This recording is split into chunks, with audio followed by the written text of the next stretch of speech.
The first thing the tiny alien girl learned about humans was that we ate our enemies. That was what the recording said as she hid beneath the shattered cargo crate, trembling so violently her 4 small hands clicked together. The emergency lights of the derelict space station flickered red, painting the metal corridors like fresh blood. Somewhere nearby, something heavy was breathing. Human. She squeezed her eyes shut and whispered a prayer to any star that would listen.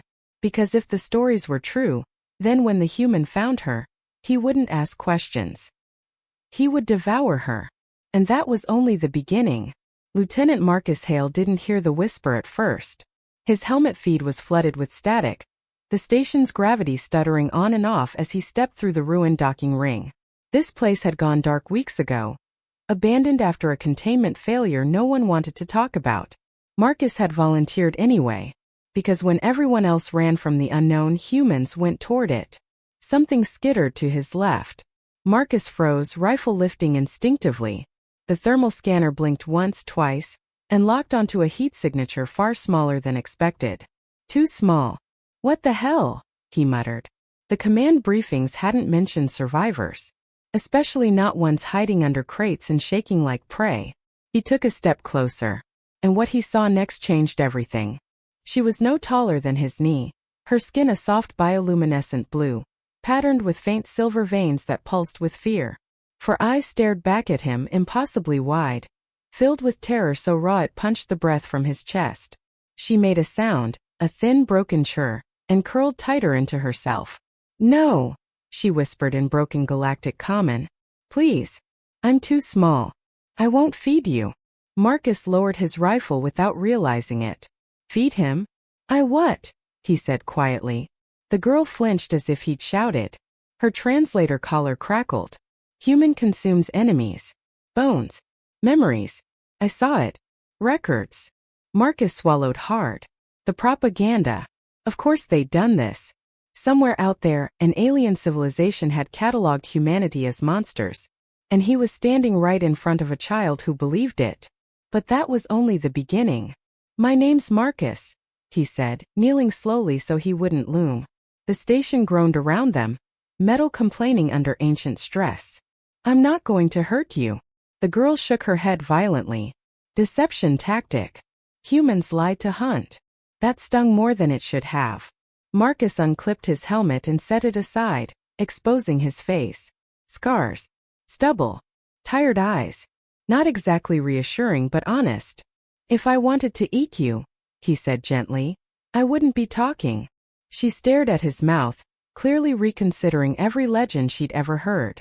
Her name, she eventually whispered, was Lumi. She was the last. As they moved deeper into the station, Lumi explained in halting fragments what had happened. Her species, the Keshri, were researchers. Small-bodied, long-lived, obsessed with preservation of knowledge. This station had been their sanctuary. Until the overseers arrived. "They said humans were coming," Lumi said, clutching Marcus's sleeve as another corridor collapsed behind them. "They said we needed protection. We believed them." Marcus's jaw tightened. The overseers. A shadowy coalition that claimed neutrality, while quietly manipulating entire systems. "They tested something here," she continued. "On us. On me." She looked down at her hands, which glowed faintly brighter when she spoke. Marcus felt a chill crawl up his spine. None of us were prepared for the truth. The station's core chamber was a cathedral of broken glass and dead machines. In the center floated a crystalline pod, shattered from the inside. "That's where they changed me," Lumi said. "They said I would be a weapon. That humans would come. That I must be ready." Marcus scanned the data logs still flickering on nearby consoles. His blood ran cold. Project Devour. Not about humans eating aliens. About aliens learning to eat like humans. Absorb memories. Emotions. Strength. Weaponized empathy. The overseers hadn't feared humanity's violence. They feared our compassion. And they tried to steal it. The station shuddered violently. Warning klaxons screamed as unfamiliar ships slipped out of hyperspace beyond the viewport. Sleek, angular, unmistakably overseer design. "They're back," Lumi whispered. "They'll take me." Marcus activated his comm, but it was dead. No backup. No extraction. Just him. And a terrified child engineered to become something monstrous. This was the moment everything shifted. Because instead of hiding, Lumi stepped forward. I can stop them, she said softly. If I consume you first. Marcus stared at her. What? They said humans are strongest alone, she continued, tears forming. But if I take you inside me, I'll be enough. The moral dilemma hit him like a hammer. To save countless lives, he would have to let her destroy him. And for a terrifying second he considered it. He knelt in front of her again, placing his hands gently over hers. Listen to me, he said. Humans aren't strong because we consume others. We're strong because we choose not to. Her eyes flickered, confusion battling programming. They lied to you, Marcus continued. About us. About strength. About what it means to protect someone. The overseer troops breached the chamber doors, weapons humming with lethal energy.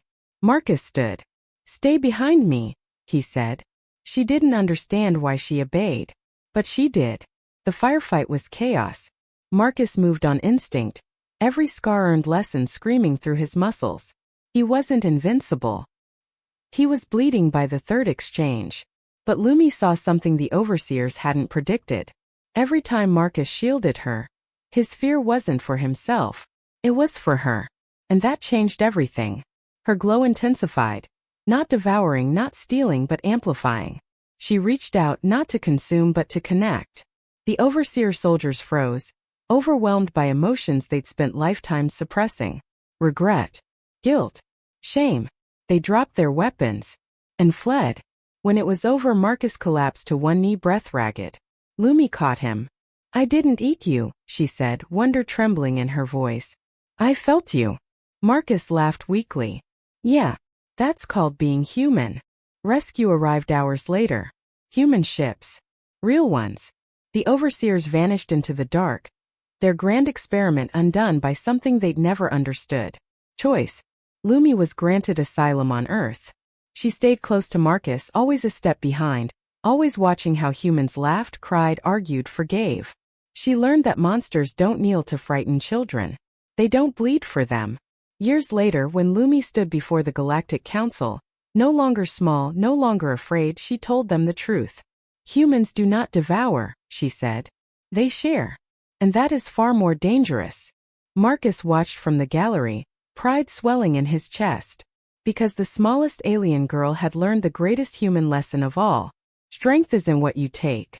It's what you refuse to.